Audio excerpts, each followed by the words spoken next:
آج ہم بات کریں گے بنیا قوم کے بارے میں۔ شدھ بھاشا میں بنیا کو بقال بھی کہا جاتا تھا۔ بقال عربی اور فارسی میں سبزی یا غلہ فروشوں کے لیے استعمال ہوتا تھا۔ جب وہ بڑا ویپاری بن جاتا ہے تو اسے مہاجن کہا جاتا ہے۔ حقیقت میں بنیا ایک جنرل لفظ ہے اور اس کے اندر کئی اپجاتیاں شامل ہیں۔ ہماری پرانی فلموں کی وجہ سے گاؤں میں بنیا کی پرتشٹھا یعنی شہرت کچھ اچھی نہیں مانی جاتی، جہاں اسے لوبھی، کنجوس اور لالچ کی عادتوں کی وجہ سے ناپسند کیا جاتا تھا۔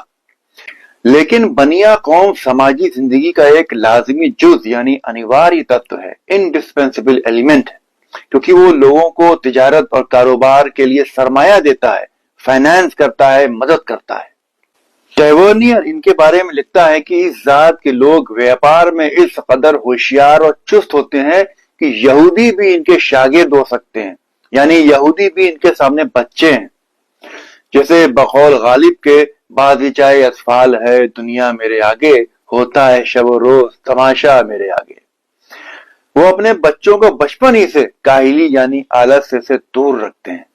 وہ اپنے بچوں کو گلیوں میں کھیل پر وقت ضائع کرنے کے بجائے حساب لگانے یعنی ایرتمیٹک سکھاتے ہیں۔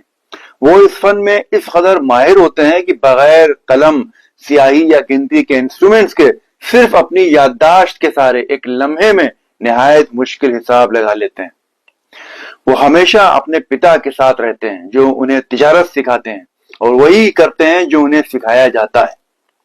اگر کوئی شخص غصے میں آ کر انہیں برا بھلا کہہ دے تو وہ خاموشی سے برداشت کرتے ہیں اور جواب نہیں دیتے، اور شانتی سے الگ ہو کر 3 یا 4 دن تک اس سے نہیں ملتے، جب تک انہیں نہ لگے کہ اس شخص کا غصہ ٹھنڈا ہو گیا ہوگا۔ وہ کسی بھی جاندار چیز کو نہیں کھاتے تھے، بلکہ سب سے چھوٹے جانور یا کیڑے کو مارنے کے بجائے وہ مر جانا پسند کرتے تھے، اور اس معاملے میں وہ اپنے دھرم کے سب سے سخت فالوورز ہوا کرتے تھے۔ وہ کبھی بھی لڑائی نہیں کرتے تھے، اور نہ ہی کبھی جنگ پہ جاتے تھے، اور نہ ہی کسی راجپوت کے گھر کھاتے پیتے تھے۔ انہی بنیوں کے کچھ سب ڈویژن جیسے اگروال اور اوسوال نارتھ انڈیا کی پیورسٹ ریسز میں گنے جاتے ہیں۔ اب ہم بات کریں گے اگروال جاتی کے بارے میں۔ عام طور پر انہیں بنیا جاتی کی ہی ایک سب کاسٹ مانا جاتا ہے۔ یہ نارتھ انڈیا کا ایک بے حد ریسپیکٹڈ اور ویلدی ٹریڈنگ کلاس مانا جاتا ہے۔ ان کا نام اگروال کیسے پڑا، اس بارے میں کئی ایکسپلینیشن موجود ہیں۔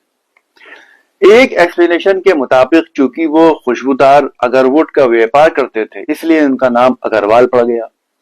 اگروڈ کو ہی عربی میں عود کہتے ہیں۔ بہرحال اس بات کا کوئی پختہ ثبوت موجود نہیں ہے۔ ایک دوسری تھیوری کے مطابق کشمیر میں اگنیہوتری برہمنوں کے 1000 خاندان بسے ہوئے تھے۔ ان کے یجوں کے لیے اگروڈ کی سپلائی ویش جاتی کا ایک خاص سموہ کرتا تھا۔ جب سکندر دا گریٹ نے بھارت پر حملہ کیا تھا تو اس نے ان کے اگنی کنڈ توڑ دیے تھے، جس کے بعد وہ ویش تتر بتر ہو کر آگرہ کے آس پاس بس گئے تھے، جس سے ان کا نام اگروال پڑا۔ ایک تیسری تھیوری ان کے نام کو پنجاب کے حصار ضلع کے ایک پراچین نگر اگروہا سے جوڑتی ہے۔ اگروہا میں 1 لاکھ ویش پریوار راجہ اگرسین نے بسائے تھے۔ راجہ اگرسین کے متعلق یعنی سمبندھ میں کئی داستانیں مشہور ہیں۔ ان کے اینسسٹر دھنپال پرتاپ نگر کے راجہ تھے۔ کچھ لوگوں کے مطابق یہ پرتاپ نگر راجپوتانہ میں کہیں موجود تھا، اور کچھ کے مطابق یہ ساؤتھ انڈیا میں کہیں تھا۔ ان کے 8 لڑکے تھے: شیو، نل، انل، نند، کنڈ، کمد، ولبھ، سکھ، اور ایک لڑکی تھی مکٹا۔ اسی دور میں ایک راجہ وشال ہوا کرتے تھے جن کی 8 لڑکیاں تھیں: پدمتی، مالتی، کانتی، سبھدرا، سرا، سروا، وسندھرا اور راجا۔ ان کا وواہ دھنپال کے 8 لڑکوں سے ہوا۔ ان میں سے سبھی لڑکوں کو اپنا اپنا راجیہ ملا سوائے نل کے، کیونکہ وہ سنیاسی ہو گیا تھا۔ شیو کے ونش میں وشنو راج، سدرشن، دھرندر، سمدھی، موہن داس اور نیم ناتھ ہوئے۔ نیم ناتھ نے ہی نیپال کو بسایا تھا اور نیپال نام اپنے نام پر رکھا تھا۔ ان کے بیٹے ورند نے ورنداون میں ایک بہت بڑا یجఞ کیا اور اس جگہ کا نام اپنے نام پر ورنداون رکھا۔ ان کے بیٹے راجہ گرجر نے گجرات پر ادھیکار کیا تھا۔ راجہ گرجر کے بعد راجہ ہریہر راجہ ہوئے۔ راجہ ہریہر کی 100 سنتانیں ہوئیں۔ ان سنتانوں میں سے ایک جس کا نام تھا رنگجی راجہ بنا۔ باقی اپنی بدعمالی کی وجہ سے شودر بنا دیے گئے۔